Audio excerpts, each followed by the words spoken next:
Bom, temos aqui um efeito também bem interessante aí, normalmente também e muito utilizado aí nos meios publicitários. Essa imagem aqui que você está vendo que ela está meia pixelada, né? Se eu desabilitar aqui a visualização aqui dos efeitos, você vai ver aqui a imagem original. E quando eu habilito os efeitos, você vê que ela pega um pouco mais de brilho, a intensidade de brilho fica maior. E temos aqui a imagem meio pixelada, né? Os quadradinhos aqui refletindo a claridade de uma forma mais intensa. Deixa eu dar um Ctrl mais aqui para você ver mais próximo. E é um efeito que você não precisa necessariamente usar numa imagem. Você pode usar esse efeito aqui no background, por exemplo. Aqui, ó. Você pode utilizar esse mesmo efeito aqui no topo de um site, pode baixar um background do seu agrado e aplicar esse efeito que você com certeza vai obter um resultado bem legal aí. Deixa eu fechar aqui essas imagens e vamos começar do zero. Vem aqui em File, Open e tem aqui minha imagem original, sem nenhum tipo de tratamento. E vamos começar aqui a aplicar os efeitos. A primeira coisa que eu vou fazer aqui, deixa eu abrir minha paleta de layers, é dar um Ctrl J para duplicar essa layer.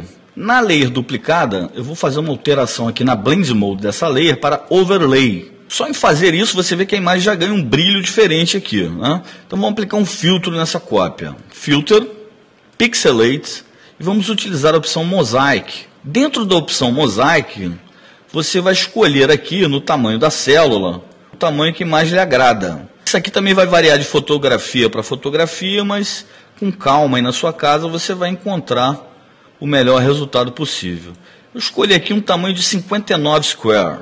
Vou dar um OK. Novamente vou dar um Ctrl J para duplicar a layer. Vou clicar em Filter, vou na opção Stylize e na opção Find Edges. Vou mudar o Blend Mode dessa layer para Multiply. E teoricamente já teríamos aqui um efeito muito legal também. Se você quiser encerrar o seu trabalho por aqui, você também já tem um efeito muito bacana. Só que eu ainda vou aplicar mais um filtro. Clico aqui em Filter, Blur, Gaussian Blur. Aqui em Gaussian Blur eu vou definir aqui aproximadamente 5 pixels para Radius. E aí concluímos aqui, nosso efeito está pronto. O mesmo efeito que você poderá aplicar aí em topos, em backgrounds, para obter resultado profissional nos seus trabalhos feitos no Photoshop CS4.